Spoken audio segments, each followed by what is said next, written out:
مال کے بارے میں دو سوال ہیں، کمایا کہاں سے تھا، خرچ کہاں کیا تھا۔ ہم کمائی میں بھی آزاد نہیں، خرچ کرنے میں بھی آزاد۔ جو اللہ کو جانتا نہیں، پہچانتا نہیں، اس کے لیے کوئی ضابطہ نہیں۔ اس نے مال بنانا ہے جہاں سے مرضی بنائے، جیسے مرضی بنائے، لیکن جس نے اللہ کو سامنے رکھ کے زندگی گزارنی ہے وہ کمانے میں بھی پابند ہے، خرچ کرنے میں بھی پابند ہے۔ اور پھر سوال ہوگا عن علم ہی ماذا عمل بہ، جو کچھ جانتے تھے اس پہ عمل کتنا کیا۔ یہ چاروں بڑے ہیبت ناک اور خوفناک سوال ہیں۔ تو میں بتا یہ رہا تھا کہ زندگی کا یہ حصہ بہت قیمتی ہے۔ اچھا، مجھے بیٹھے بیٹھے خیال آ رہا تھا، میں نے بھی 12 سال تو گزارے، پرائمری اپنے گاؤں میں کی، میٹرک سینٹرل ماڈل اسکول میں کیا، پھر F S C government college, پھر لاہور میں اللہ نے لاہور میں ہی رکھا، لاہور میں ہی۔ یہ ایسی محفلیں ہمیں نہیں ملتی تھیں، نہ اس وقت اس کا رواج تھا۔ مجھے یاد نہیں گورنمنٹ کالج لاہور میں کسی کی داڑھی ہو سوائے ایک لڑکے کے، جو ہمیں یہ تبلیغ کا کام اللہ نے اسے ذریعہ بنایا میرے تبلیغ میں لگنے کا۔ بس پورے کالج میں صرف ایک لڑکے کی داڑھی تھی، اور ایک لڑکے کے سر پہ دوپٹہ نہیں ہوتا تھا۔ شاید کوئی ایک آدھ ہو، مجھے بہت پرانی بات ہے، لیکن میری یادداشت میں مجھے اس کے علاوہ کوئی داڑھی والا نہیں تھا۔ اور اقبال ہاسٹل کے درمیان ایک لان تھا، ایسے لان، تو میں وہاں برآمدے میں کھڑے ہو کے دیکھتا تھا، 3 سے زیادہ لڑکے نماز پڑھنے والے کبھی نہیں میں نے دیکھی، وہ بھی انفرادی، ایک پرانی سی پھٹی ہوئی۔ مجھے یاد نہیں میں نے وہاں کوئی نماز نہیں پڑھی تھی، لیکن میں نے آنکھوں سے جو دیکھا، 3-4 لڑکے نماز پڑھنے والے ہوتے تھے انفرادی طور پر۔ لیکن جہاں برائی کا گراف اوپر گیا ہے، اچھائی کا بھی اوپر جا رہا ہے۔ میں ابھی کینیڈا سے آ رہا، وہاں بھی بچوں نے کانفرنس کی تھی اسلامک، جیسے ابھی مجھے کوئی اوکھا سا نام بتایا، تمہارے کیا نام بتایا؟ پیسفل قرآنک ریوائول، تھوڑا جا اور لمحہ کر دو نا، چلو PQRS، یہ ٹھیک۔ ان کی بھی ہے ISR، تو SIR 15,000 اسٹوڈنٹس آئے ہوئے تھے ان کے اس کانفرنس میں، 15,000، اور آپ تو مفت بیٹھے ہو۔ $60 ٹکٹ تھا پر پرسن، کیونکہ وہ ہال کرائے پر تھا، تو اس کا کرایہ انہوں نے وہ تو سب نوجوان بچے اسٹوڈنٹ تھے، کہاں سے دیتے، تو ہر سال کرواتے ہیں، $60 کا ٹکٹ بیچتے ہیں، اس سے کرایہ نکالتے ہیں، اور پھر بھی کرسیاں فل۔ میں سارا ایسے شروع سے آخر سے چلا اور ایسے آگے تک گیا، سب بھرا، جیسے ایک رو اس میں سب لڑکیاں، پھر ادھر تیسری رو اس میں سب لڑکے، اور درمیان والی رو میں فیملیز، کہ صرف اسٹوڈنٹ نہیں آتے، اور لوگ بھی اب امریکہ سے، کینیڈا سے، جرمنی سے، انگلینڈ سے، افریقہ سے آتے ہیں۔ تو میرا تو ایمان تازہ ہو گیا اور یقین اور بڑھ گیا کہ اللہ اپنے دین کا کلمہ بلند کرے گا انشاءاللہ۔ وَكَلِمَةُ اللَّهِ هِيَ الْعُلْيَا، اللہ کا کلمہ بلند ہو کے رہتا ہے۔ رات کتنی ہی لمبی ہو، سورج ضرور نکلتا ہے، یہ اللہ کا نظام ہے۔ اور وہاں جو چوتھی جنریشن ہے، وہ مسجد کو آ رہی ہے، یہ باعث حیرت۔ اور 10-15 کا مجمع ہوگا خواتین کا، اس میں شاید کچھ 100 ہوں گی اسکارف کے بغیر، باقی سب پورے اسکارف کے ساتھ۔ تو خیر، بہت ایمان تازہ ہوا، بہت اچھا لگا۔ اللہ تعالیٰ آپ کو بھی ہمت دے، آپ کی سوسائٹی کو بھی ہمت دے۔ جب آپ بھی کوئی کانفرنس کرو تو صرف آپ کالج کے نہ ہو، سارے فیصل آباد کے بچے اکٹھے ہو جائیں، ایسا اللہ آپ کو جذبہ دے، ایسا جنون دے۔ چند باتیں آپ سے کرنا چاہتا ہوں۔ لا الہ الا اللہ محمد الرسول اللہ، یہ ہماری بیس بنیاد ہے۔ ہم بے بنیاد معاشرے کے لوگ نہیں، ہم کٹی پتنگ کی طرح نہیں، نہ منزل، نہ سمت، نہ ہوا میں اڑنے کی کوئی غرض و غایت، جس کے ہاتھ لگ گئی، جہاں کسی تار میں اٹک گئی۔ لا الہ الا اللہ یہ ہمارے جڑ کی طرح ہے، اور محمد الرسول اللہ صلی اللہ علیہ وسلم یہ درخت کی طرح ہے۔ لا الہ الا اللہ دل میں اتارا جاتا ہے تو محمد الرسول اللہ نکل کر پورے وجود پہ آ جاتا ہے۔ جب جڑ کمزور ہوتی ہے تو اوپر والا درخت خود کمزور ہو جاتا ہے، اس کے پتے جھڑ جاتے ہیں، شاخیں بیمار ہو جاتی ہیں، سوکھ جاتی ہیں، اور جب اس کی جڑ مضبوط ہوتی ہے تو وہ اسی طرح ہرا بھرا ہوتے ہوتے ہوتے پھلدار بھی ہوتا ہے، سایہ دار بھی ہوتا ہے، فائدہ بھی پہنچاتا ہے۔ ہمیں اللہ نے ماں کی گود میں لا الہ الا اللہ دیا، اس کی جڑ لگانا محنت سے ہوتا ہے، اس کی جڑ لگانا جان جوکھوں کا ایک سفر ہے، جو اس کو پورا کر لیتا ہے پھر موت کے بعد ایک لمبی زندگی ہے جہاں اللہ تعالیٰ اس کے ہر چاہے کو پورا کر دے گا۔ تو ہم آزاد نہیں بچوں کہ جو چاہیں کریں، جیسے چاہیں کریں، جیسے چاہیں کمائیں، ہم آزاد نہیں۔ ہماری زندگی کی ہر چیز اللہ کی پابندیوں کے ساتھ مربوط ہے، جکڑی ہوئی ہے، اور انہی پابندیوں ہی میں ہماری راحت، سکھ، چین اور سکون ہے۔ اس وقت دنیا مادی لحاظ سے اتنی ترقی کر چکی ہے، خوبصورت ہو چکی ہے، لیکن لوگوں کے مسائل اتنے ہی بڑھ چکے ہیں، پریشانیاں بھی ہیں، ٹینشن بھی ہے۔ 98 آج سے 20 سال پہلے میں 4 مہینے کے لیے امریکہ گیا تھا جماعت میں، تو یہاں قریب گاؤں ہے در ملت روڈ پر دھنولا، وہاں کے ایک تھے ڈاکٹر یوسف صاحب، وہ پورے یہ چلڈرن وارڈ کے وہ تھے، ہیڈ تھے وہ، تو وہ انہیں پتہ چلا تو ملنے آ گئے، تو باتوں باتوں میں کہنے لگے کہ ڈپریشن کی کئی کمپنیاں میڈیسن بناتی، ایک کمپنی کا میڈیکل ریپ انہیں بتا رہا تھا کہ صرف ہماری کمپنی کی جو ٹیبلٹ ہے ایک، وہ 13 خرب ڈالر کی کینیڈا امریکہ میں 1 سال میں فروخت ہوئی ہے۔ 1 سال میں، جھوٹ بولا تو انہوں نے، سچ بولا تو انہوں نے، لیکن مجھے نہیں لگتا کہ انہوں نے کوئی مجھ سے غلط بیانی کی۔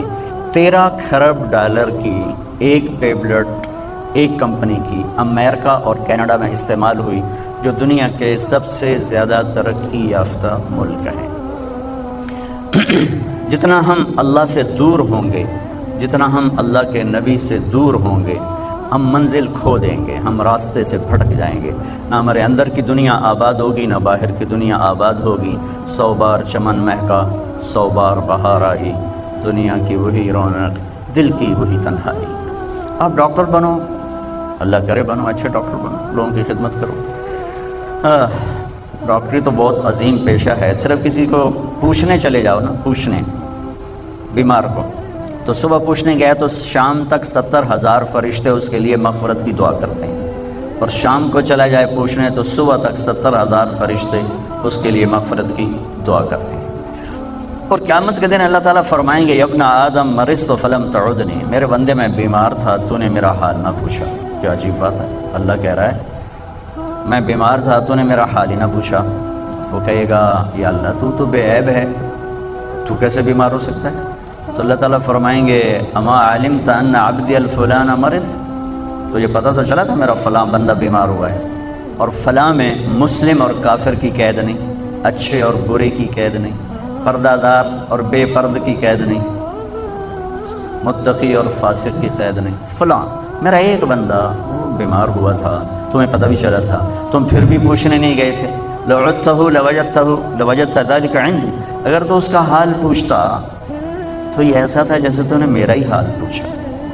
تو اس سے آپ اندازہ لگائیں جب کسی کا علاج کر رہے ہیں اور کسی کے لیے آپ پریشان ہو رہے ہیں، اللہ اس کو صحت دے دے، شفا دے دے، تو کتنا اونچا مقام ہوگا، بشرطے کہ آپ اغوا نہ ہو جائیں میڈیکل ریپس کے ہاتھوں، تو کتنی زبردست خدمت آپ کر سکتے ہیں۔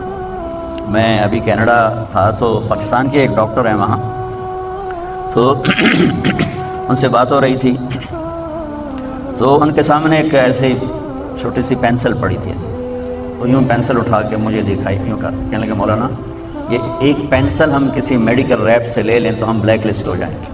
پینسل انہوں نے دکھا کے کہنے لگے، جو میرے خیال میں 10 پینی کی ہوئی، زیادہ سے زیادہ 50 کے، اگر یہ ایک پینسل ہم کسی میڈیکل ریپ سے لے لیں تو ہم بلیک لسٹ ہو جائیں گے۔ تو خیر بہرحال برائیوں کو ذکر نہیں کرنا چاہیے، اچھائیوں کو ہی کرنا چاہیے۔ اگر آپ ایک ہمدرد ڈاکٹر بنتے ہیں تو قرآن کے علم کے بعد اگر کسی علم کا وزن شریعت نے مانا ہے تو وہ طب کے علم کا، اس لیے میرے نبی کی پوری طب پر میرے نبی کے فرمان ہیں جن کو علامہ ذہبی نے بھی اکٹھا کیا ہے اور ابن القیم نے بھی اکٹھا کیا ہے۔ تو میں آج صرف یہ بتانا چاہتا ہوں میرے بچوں، اپنی بنیاد پہ کیسے آنا ہے یہ سیکھتے ہوئے ڈاکٹر بنو، ورنہ تم ڈاکٹر کم ہوگے تاجر زیادہ ہوگے۔ تاجر کون ہوتا ہے؟ جو مال اکٹھا کرنے کا شوق رکھتا ہو۔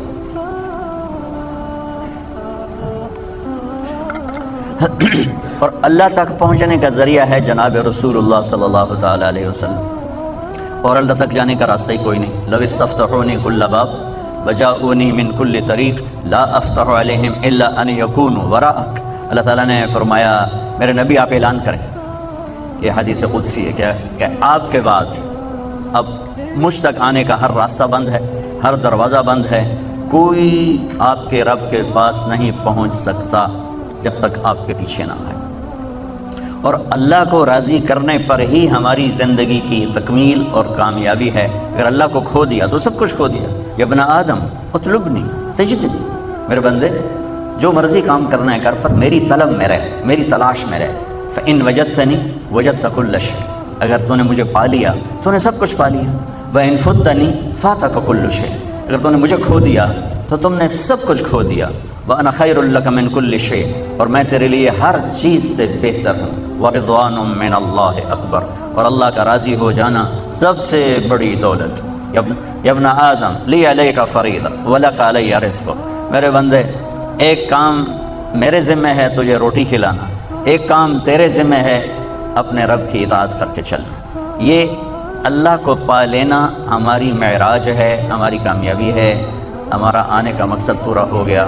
اللہ کو کھو کر گم کر کے کسی نے کچھ نہیں پایا، وہ ساری دنیا کا مالک بن جائے، بادشاہ بن جائے۔ سکندر اعظم نے بابل میں جب موت نے جھٹکا دیا تو ایک آہ بھری اور کہا کوئی ہے جو مجھ سے میری ساری حکومت لے لے اور مجھے اتنے دن مہلت دے دے کہ میں مقدونیہ جا کے مرنا چاہتا ہوں۔ اور ساری دنیا کو فتح کر کے یہ حسرت لے کر بابل میں ہی مرا، اور اس کے تابوت کو اسکندریہ لے گئے، مختلف قول ہیں، وہاں جا کے دفن کیا گیا۔ تو میرے عزیزو، اپنی منزل، اپنے اس طریقے زندگی میں اللہ کو اپنی منزل بناؤ، اللہ کہ یا اللہ تو مل جائے، تو مل جائے۔ اللہ کو پانے کا راستہ کیا ہے؟ محمد الرسول اللہ صلی اللہ تعالی علیہ وسلم۔ لقد کان لکم فی رسول اللہ اسوۃ حسنہ لمن کان یرجو اللہ والیوم الآخر وذکر اللہ کثیرا۔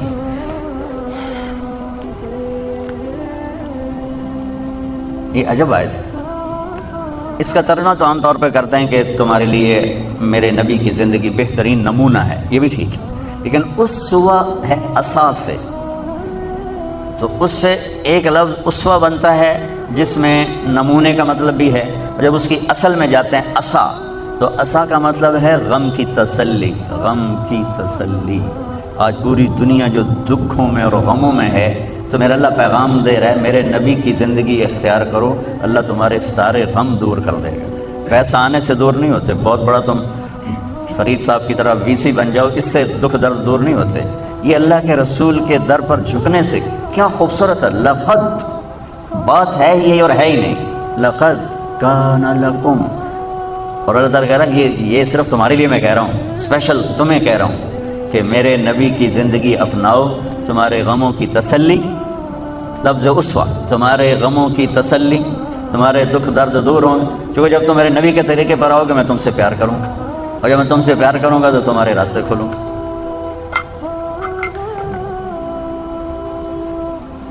حسنۃ، حسنۃ، انسان خوبصورتی کو پسند کرتا ہے، حسن پرست ہے اور خوبصورتی کی طرف کھنچتا ہے۔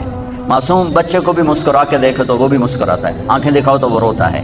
انسان کے اندر حسن پرستی ہے، تو باقی ہر حسن زائل ہو جاتا ہے، میرے نبی کے زندگی والا حسن ہمیشہ بڑھتا رہتا ہے۔ تو اسوۃ حسنۃ، تمہارے لیے میرے نبی کی زندگی سب سے خوبصورت نمونہ ہے، اس لیے اللہ نے اپنے حبیب کو بنایا بھی خوبصورت۔ حضرت عائشہ فرماتی تھیں کہ یوسف علیہ السلام کو دیکھ کر عورتوں نے ہاتھ کاٹ لیے، اگر میرے محبوب کو دیکھتی تو دل پہ چھریاں چلا کے بیٹھ جاتی، اللہ نے آپ کو اتنا حسین بنایا تھا۔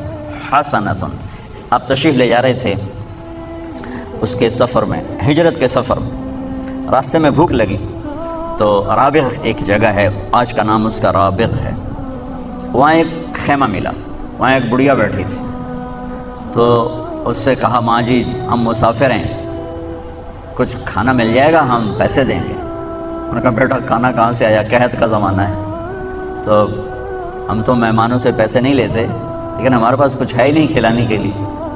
تو آپ نے فرمایا یہ جو بکری کھڑی ہے اس کا میں دودھ نکال لوں؟ وہ کہنے لگی اس بکری میں تو جان ہی کوئی نہیں، صرف ماس، صرف ہڈی اور کھال ہے، گوشت آئی کوئی نہیں، اور یہ بیمار تھی لہٰذا یہ چرنے بھی نہیں گئی، تو کہاں سے دودھ نکالو گے؟ کہا اجازت دے دیں اگلا میرا کام تو کر لو۔ تو اب چونکہ عرب کی زلزلہ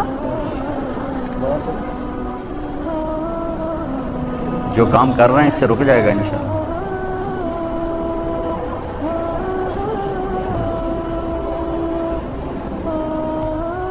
یوم ترجف الراجفة تتبعها الرادفة قلوب یومئذ واجفة ابصارها خاشعة۔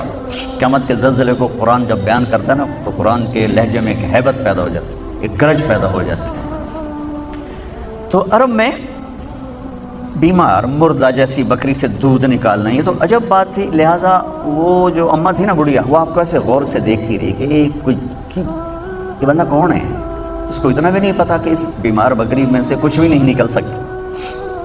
تو وہ غور سے دیکھنے کی وجہ سے آنکھوں میں اتر گئے، تو آپ نے اس کو باہر نکالا، اس کے تھنوں پر ایسے ہاتھ ہی پھیرا تھا کہ ویسے بھر کے لٹک کے نیچے اتر گئے۔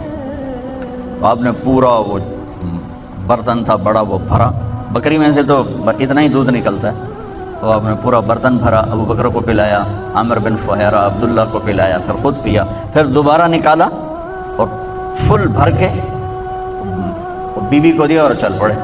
جب شام کو اس کا خامد آیا، اس نے کہا یہ دودھ کہاں سے آیا؟ وہ کہنے لگی اس بکری سے۔ کہا تیرا دماغ خراب ہے، وہ اس میں سے تو پانی نہیں نکلتا، دودھ کہاں سے نکلا؟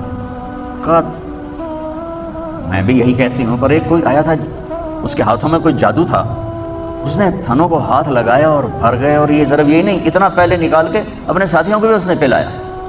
تو نے کہا اچھا ان عتیلی ذرا بتاؤ وہ کیسا تھا؟ تو میں تھوڑا سا اشارہ پہلے کیا کہ وہ غور سے دیکھتی رہی کہ ایسے جو نہ کڈھنا کہیے، لہٰذا وہ جچ گئے نظروں میں آپ۔ تو اب اس نے آپ کا حلیہ بیان کیا، سبحان اللہ، آپ کے حلیے پر پوری کتابیں ہیں، لیکن جو لفظ یہ ماں بولی ہے نا، کسی ایک نے ایسے لفظ نہیں بولے، ایک نے، حالانکہ بڑے بڑے حضرت علی جیسی ہستیوں نے اب ہمارے نبی کا حلیہ بیان کیا، جو سب سے بڑے فصیح انسان تھے اللہ کے نبی کے بعد، لیکن اس ماں جیسا کوئی نہیں بیان کر سکا۔ تو اب ترجمہ میں بعد میں کروں گا، اب الفاظ کی ردم سننا کہ کیا موسیقی ہے، کیا ردم ہے۔ کہنے لگی رأیت رجلا ظاہر الوضاء ابلج الوجه حسن الخلق لم تعبه ثجلة ولم تزر به سعلة وسيم قسيم في عينيه دعج في أشفاره وطف في لحيته كثافة في صوته سحل في عنقه سطع أزج أقرن أحور أكحل إن تكلم علاه البهاء وإن سكت علاه الوقار كأن من حلو المنطق لا فصل ولا نزر كأن منطقه خرزات نزم ينحدرن یا يتحدرن فهو أندر الثلاثة۔ کوئی اندازہ ہوا کہ کس طرح ایک جیسے گرتی آبشار ہو، ظاہر الوضاء ابلج الوجه حسن الخلق۔ کہنے لگی ابو معبد کیا بتاؤں، مجھے یوں لگا جیسے 14ویں کا چاندی کپڑے پہن کے زمین پہ اتر آیا، کیا ابلج الوجه، مجھے لگا جیسے 14ویں کے چاند نے کپڑے پہن کے زمین پہ آ کے ڈیرا لگا لیا، چمکتا چہرہ، نورانی چہرہ، سر سے لے کر پاؤں تک حسن ہی حسن، لم تعبه سچ، پیٹ باہر نہیں نکلا ہوا تھا تو برا لگی۔ میرے نبی کو بڑے پیٹ والا اچھا نہیں تھا، ایک صحابی آئے پیٹ نکلا، آپ نے یوں انگلی ماری، کہ یہ یہاں نہ ہوتا تو کتنا اچھا ہوتا، آپ کھبے پاسے تھے پیٹ سجے پاسے، آپ سجے پاسے تھے پیٹ کھبے پاسے، تو ڈاکٹر یہ ایڈا موٹا ہوئے تو اس علاج کی کرنا مریضوں، تم تو بندے کی طرح کھایا کرو، تاکہ تمہاری چربی نکلی ہوگی تو تم کیا علاج کرو. ایک ڈاکٹر کے پاس میں تو گیا تھا کسی اور کام کے لیے، تو وہاں ایک ڈاکٹر کے پاس رش بہت تھا. میں نے کہا یہ کون ڈاکٹر ہے اتنا رش ہو؟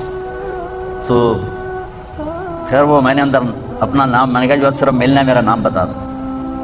وہ فوراً باہر آ گئے. میں کہا ڈاکٹر صاحب پہلے اپنا علاج تھا کرو، پیٹ سجے پاسے آپ کھبے پاسے ہو، تو اسی کی علاج کرنا ہے مریضوں کا. میرے نبی کا پیٹ برابر سے لم تعبہ فجر ولم تجری به سہلا، اور اتنے دبلے بھی نہیں تھے کہ بے روب ہو جائیں، اتنے دبلے بھی نہیں تھے کہ بے روب ہو جائیں، اور ایسے بھدے بھی نہیں تھے کہ پیٹ باہر نکلا ہوا ہو. فی عینیہ دعج، آنکھیں بڑی خوبصورت. میرے نبی کی آنکھوں کے بارے میں کتنے الفاظ ہیں؟ ادعج، اشکل، اکحل، احور، اہدب، انجل، ابرق. سبحان اللہ. اور 7 لفظوں کا ایک مطلب ہے کہ کائنات میں ایسی حسین آنکھ اللہ نے کسی کی نہیں بنائی تھی. اب کی آنکھوں میں آنکھیں ڈال کے کوئی دیکھ نہیں سکتا تھا. آپ یوں دیکھا کرتے تھے اپنے سر سے، یوں نہیں دیکھتے، ایسے دیکھتے تھے. کبھی کبھی جب آپ ایسے آنکھ اٹھاتے تھے پھر آگے بیٹھنے والے سب ایسے ہوتے تھے، نہیں دیکھ سکتے تھے آنکھ. صرف 2 آدمی آپ کو دیکھ سکتے تھے اس وقت، ایک ابو بکر اور ایک عمر، بس باقی کوئی نہیں آنکھیں ڈال سکتے. 7 لفظ ہیں. فی عینیہ دعج، موٹی آنکھ تھی اور پتلی سیاہ تھی، سفیدی سفید تھی. باقی بھی جوڑ دوں. اشکل، سرخ دھاریاں، سرخ ڈورے، سرخ لکیریں تھیں اور لمبی آنکھ تھی. احور، سیاہ پتلی. ادعج، موٹی. اکحل، سرما لگا ہوا. اہدب، پلکوں کے بال بڑے لمبے، بہت لمبے. یہ میرے نبی کی آنکھوں کا حسن ہے جو مختلف صحابہ نے بیان کیا، تو میں نے وہ سارا اکٹھا کر کے آپ کو بتا دیا. لیکن ماجی نے کہا فی عینیہ دعج، اس لفظ دعج میں اس نے یہ ساری صفات کو اکٹھا کر کے بتایا کہ ان کی آنکھیں ایسی خوبصورت تھیں. فی اشفارہ وطف، ان کی پلکیں بڑی دراز تھیں. فی صوتہ سحل، آواز میں ایک پکڑ تھی، آواز دل کو پکڑتی تھی، دل کو کھینچ لیتی تھی. طفیل بن عامر ایک بہت بڑے عرب سردار تھے. وہ آئے مکہ حج کرنے. جب یہ ابھی آپ کی نبوت کا اعلان ہوا تھا تو قریش نے ان کو اتنا ڈرایا کہ ایک ہمارا نوجوان قریشی وہ ہو گیا بددین، جو اس کی بات سنتا ہے وہ اسی کو بددین ہو جاتا ہے. تو اللہ کے واسطے اس کی سننا نہیں. وہ کہنے لگے میں اتنا ڈرا کہ میں نے روئی لے کر نہ کانوں میں دے دی کہ میں اس کی سنتا ہی نہیں. تو کہنے لگے میں طواف کر رہا تھا تو آپ ایک طرف کھڑے نماز پڑھ رہے تھے، تو ایک دم میرا دل کھنچا. تو میں نے کہا یہ کون ہے؟ کہا ہوا وہی تو ہے جادوگر جس کا ہم نے تمہیں کہا ہے. تو طفیل کہنے لگے ما ھذا بوجہ الکاہن، یہ چہرہ جادوگر کا نہیں ہو سکتا. پھر کہنے لگے میں نے سوچا میں اتنا بڑا سردار ہوں اور اتنا بڑا شاعر ہوں، میں اس کی غلط کو بھی مان جاؤں گا؟ میں کیوں مانوں گا؟ صحیح ہوگی تو میں دیکھوں گا، غلط ہوئی تو چھوڑ دوں گا. روئی نکالی، طواف سے فارغ ہو کر آگے بیٹھ گئے. جب آپ نے سلام پھیرا تو کہا ما تقول یا محمد، کیا کہتے ہو تم صلی اللہ علیہ وسلم؟ تو آپ نے فرمایا ان الحمد للہ احمدہ واستعینہ واؤمن بہ واتوکل علیہ من یہدہ اللہ فلا مضل لہ ومن یضللہ فلا ہادی لہ. میرے آپ کے لیے عام سا خطبہ ہے، لیکن عربی جاننے والے پر کیا رد عمل ہوا؟ کہنے کہ عہد فقط بلغنا قاموس البحر. اللہ کے واسطے ایک دفعہ دوبارہ سنانا، تیرے چند جملوں نے 7 سمندر کو پی لیا ہے، 7 سمندر کو پی لیا. آپ نے پھر دہرایا ان الحمد للہ احمدہ واستعینہ واؤمن بہ واتوکل علیہ من یہدہ اللہ فلا مضل لہ ومن یضللہ فلا ہادی لہ. تو کہنے لگا مجھے کلمہ پڑھا دو. یہ فی صوتہ سحل بتا رہا ہوں، جو آپ کی سنتا تھا وہ کھنچ جاتا تھا آپ کی طرف. تو وہ ماں جی کہنے لگی فی صوتہ سحل، آواز میں ایک کشش، آواز میں ایک پکڑ، ایک گرپ، ایک گرفت، ایک ہیبت بھی، جلال بھی، جمال بھی، لطافت بھی، ہیبت بھی. فی عنقہ سطع، گردن بڑی سراہی دار، لمبی، خوبصورت. بھویں بڑی گول، ازج الحواجب من غیر قرن، بھویں بڑی گول اور بیچ میں بال نہیں، یہاں بال نہیں. ایک اور صحابی کی روایت بینہما عرق یدرہ الغضب، یہاں ایک رگ تھی، جب آپ غصے میں آتے تو رگ ایسے پھڑکنے لگتی تھی. آپ اپنے غصے کا اظہار تو فرماتے نہیں تھے، تو برداشت فرماتے تھے. برداشت میں باڈی کا جو ریئیکشن تھا اس میں یہاں ایک رگ تھی جو پھڑکنے لگتی تھی, یہ آپ کے غصے کی نشانی ہوتی تھی. ورنہ ویسے آپ کا جو اظہار کسی پر اگر غصہ ہے, اور غصہ بھی ذاتی نہیں ہوتا تھا, اس کی ہی کسی تربیت کے سبب ہوتا تھا, تو آپ کے غصے کا اظہار کیا ہے؟ آپ کو ابو ہریرہ پہ ناراضگی ہے, ادھر سے ابو ہریرہ آ رہے ہیں, آپ نے جب یوں دیکھا ابو ہریرہ آ رہے ہیں تو آپ صرف یوں کر لیتے تھے بس. آپ نے دیکھا آپ کو حضرت انس پہ ناراضگی ہے, فرض کرو تو انس آ رہے ہیں تو آپ یوں دیکھ کر آپ یوں ہو جاتے ہیں بس. اتنا میرے نبی کا غصے کا اظہار تھا. سبحان اللہ.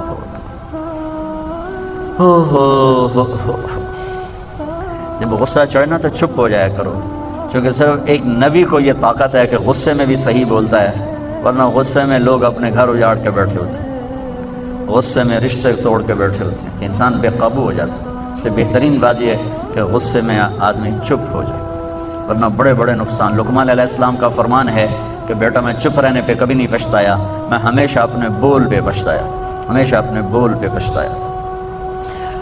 تو کہنے لگی جب وہ بولتے تھے تو ان پہ ایک نور چھا جاتا تھا, اور جب وہ خاموش ہوتے تھے تو ان پہ ایک وقار چھا جاتا تھا. ساتھ اور بھی ملا دوں, واسع الجبین, کھلا ماتھا تھا, سہل الخدین, یہ گال نہ پچکے ہوئے تھے نہ ابھرے ہوئے تھے, ابھرے ہوئے چربی, پچکے ہوئے کمزوری, تو گولائی میں تھے, گولائی میں. یتلألؤ وجہہ تلألؤ القمر لیلۃ البدر, 14ویں رات کے چاند کی طرح آپ کا چہرہ گول چمکتا مسکراتا تھا. 14ویں رات کے چاند میں تو داغ ہے, لیکن ہمارے نبی بے داغ ہیں. لیکن ہمارے شعراء تشبیہ دیتے چلے آئے چاند سے, صحابہ نے بھی تشبیہ دی چاند سے, لیکن میں ایک بات اضافی کیا کرتا ہوں, جب کسی کے اقتدار کی تشبیہ دینی ہو تو سورج, اور کسی کے حسن کی تشبیہ دینی ہو تو چاند. تو میں اس پہ یہ میری طرف سے ایک تضمین اضافہ ہے کہ ہم سورج سے تشبیہ دیں تو سورج میں آگ ہے, اور چاند سے تشبیہ دیں تو اس پہ داغ ہے, اور میرے نبی میں نہ داغ ہے نہ آگ ہے. اب تو سراپا محبت ہیں, سراپا محبت ہیں, سراپا محبت. سبحان اللہ. جیسے ابھی فرید صاحب بتا رہے تھے نا کہ اللہ کے نبی کے معجزات میں سب سے بڑا معجزہ قرآن ہے, ایسے ہی آپ کے معجزات میں بہت بڑا معجزہ آپ کے اخلاق, آپ کے اخلاق, آپ کے اخلاق.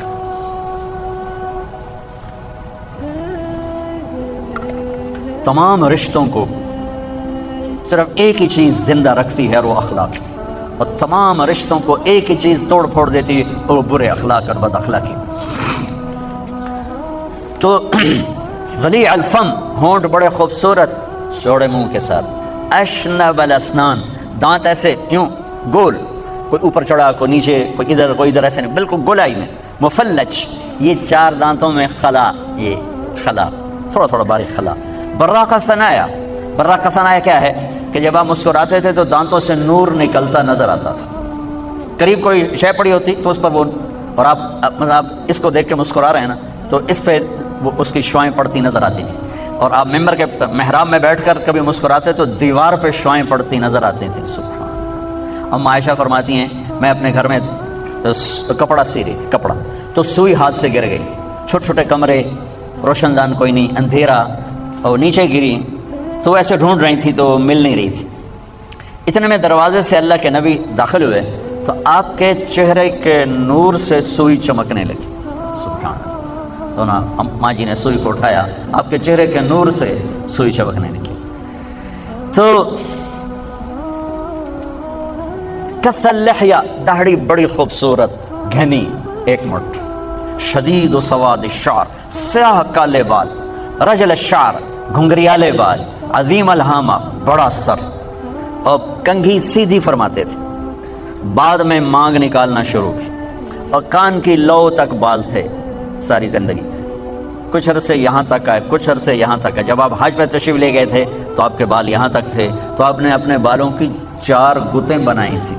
4 گتیں, کیونکہ آپ پہلے تو سر پہ پگڑی آ گئی, اس نے بالوں کو سہارا دے دیا. اب تو احرام باندھنا ہے, اور ہماری طرح تھوڑا تھا ویسے جہاز سے اڑو تو 5 گھنٹے مکے پڑ جاؤ, 5 گھنٹے جمرہ کر لو تو ویلے ہو جاؤ. وہ تو پورے 8 دن 9 دن کا سفر, اور وہ بھی اونٹ پر سفر ہے, کوئی شیلٹر نہیں ہے.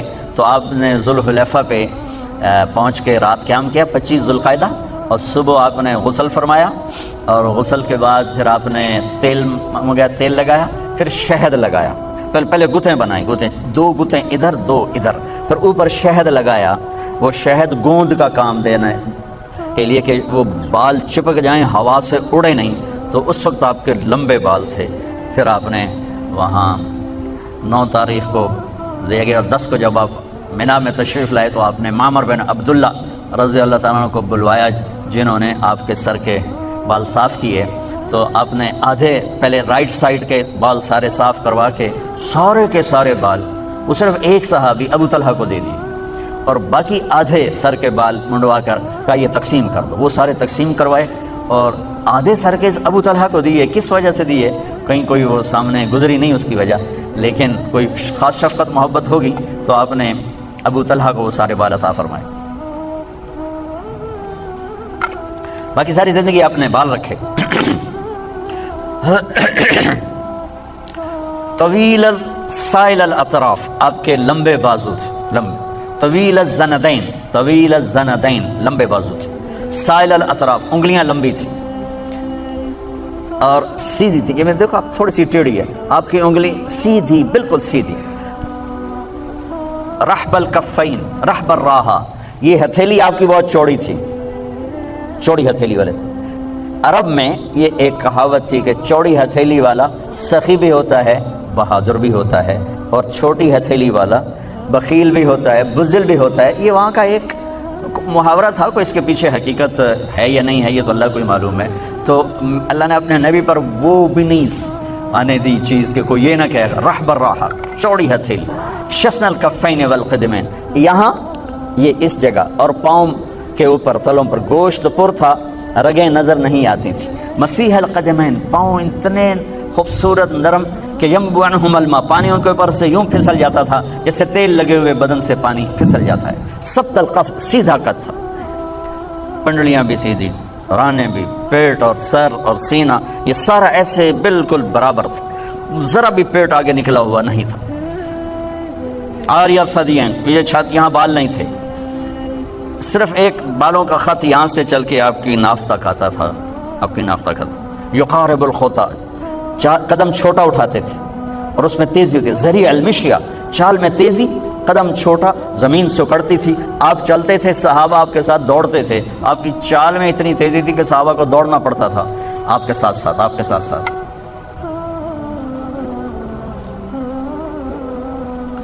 لقد کان لکم فی رسول اللہ اسوۃ حسنہ، میں نے آپ کو تھوڑا سا اپنے نبی کا حلیہ بتایا کہ تمہارے لیے میرے نبی کی زندگی میں خوبصورت نمونہ موجود ہے۔ خوبصورت نمونہ ہوگا تو زندگی خوبصورت ہوگی۔